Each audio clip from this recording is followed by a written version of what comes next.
Olá, sejam bem-vindos à videoaula 3, do curso de Conservação Ambiental. No tópico 3, iremos abordar os principais problemas ambientais que afetam a nossa qualidade de vida, o fenômeno da poluição e o controle dos gradientes da água, do ar e do solo. Problemas ambientais. Os problemas ambientais são classificados de acordo com o seu nível de abrangência e os seus agentes poluentes. Iremos focar na poluição atmosférica, na degradação dos solos e degradação da água. O conceito de poluição, segundo o artigo 3º da Lei 6.938/81, é de que poluição é a degradação da qualidade ambiental resultante de atividades que, direta ou indiretamente, 1. prejudiquem a saúde, segurança e o bem-estar da população.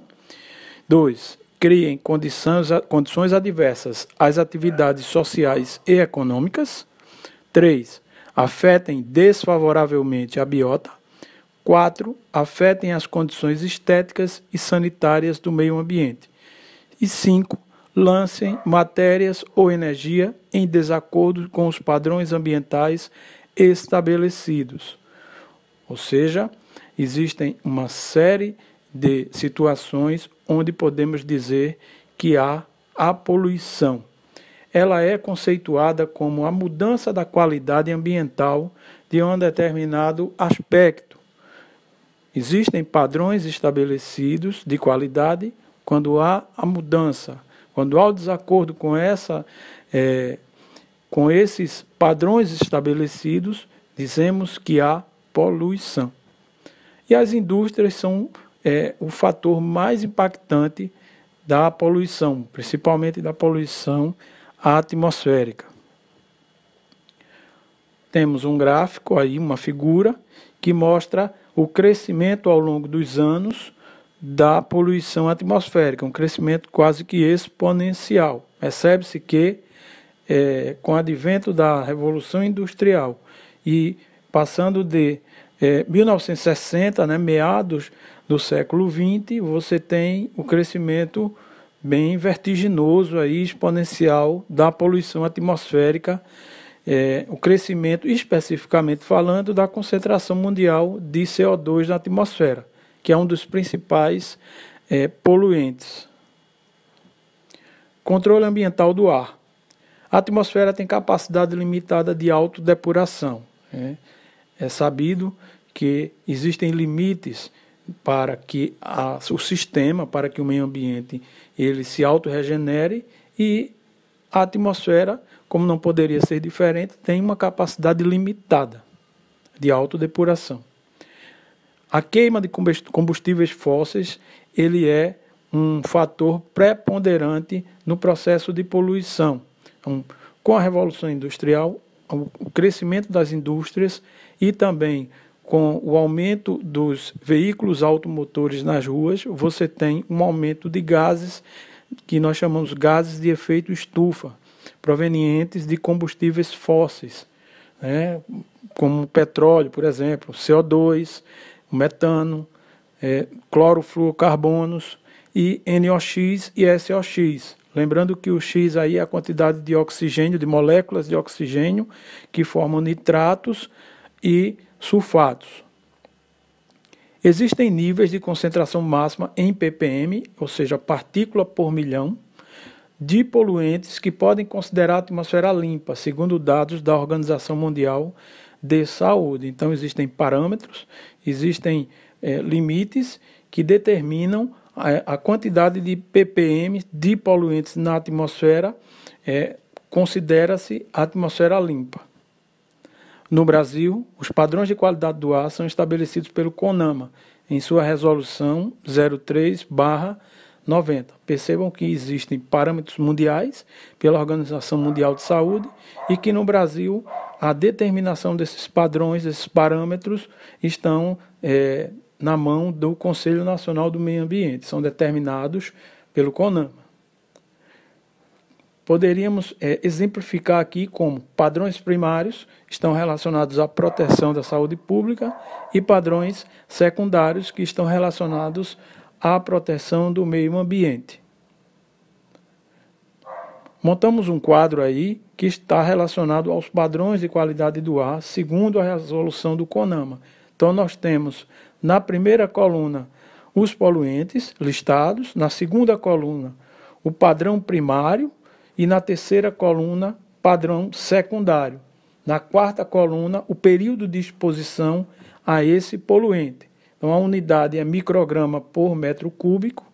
E temos algumas informações aí, como, por exemplo, partículas totais em suspensão, no padrão primário que está relacionado à saúde, 240. Esse é o limite. E o período de exposição por 24 horas.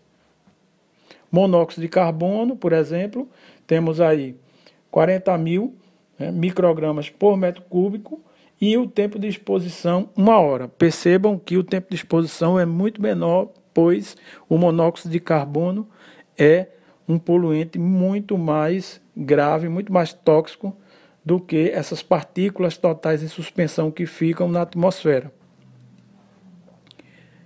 Efeito da poluição atmosférica. Os efeitos da poluição atmosférica estão relacionados à saúde humana, ou seja, com a poluição do ar, temos mais doenças de origem dermatológicas, pulmonares e cardiovasculares, provenientes de fuligem, poeira e corrosão de metais.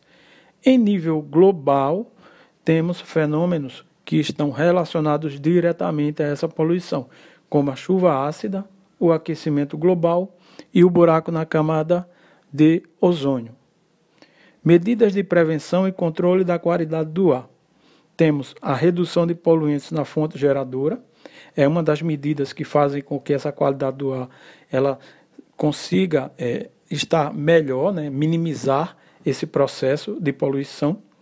E medidas de tratamento de poluentes, como controle do material particulado e dos gases e vapores, normalmente nas indústrias. Principais problemas relacionados à degradação do solo: erosão, desertificação, salinização e contaminação do solo por agrotóxicos ou metais pesados. A erosão é a perda da camada superficial da litosfera, onde a interferência humana pode provocar ou agravar essa erosão.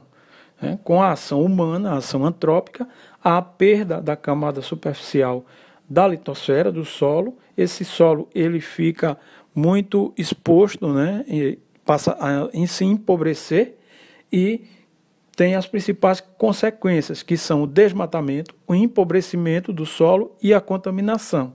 Então, a exposição dessa camada, a perda dessa camada e a consequente exposição podem causar esses eventos aí.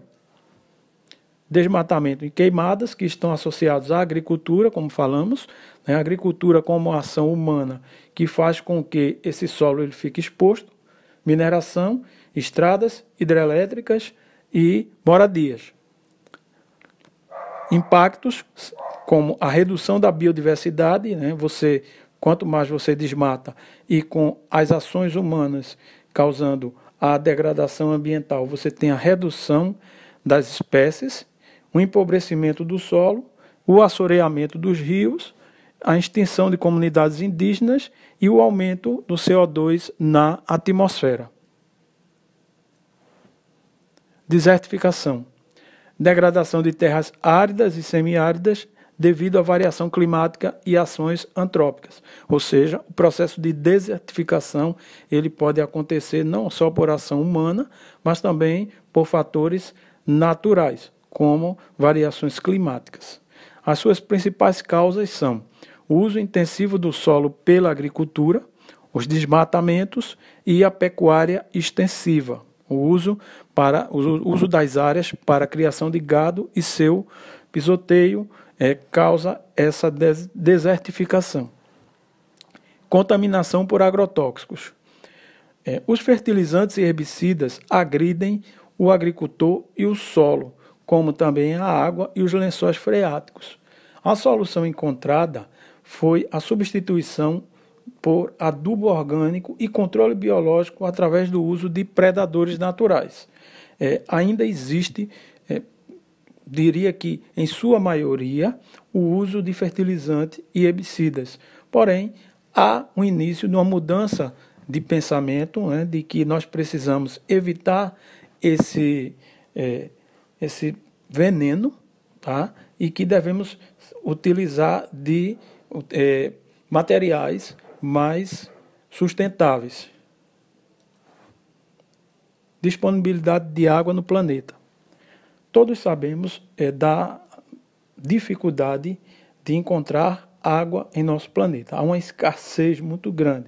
97% das águas estão nos oceanos, tá?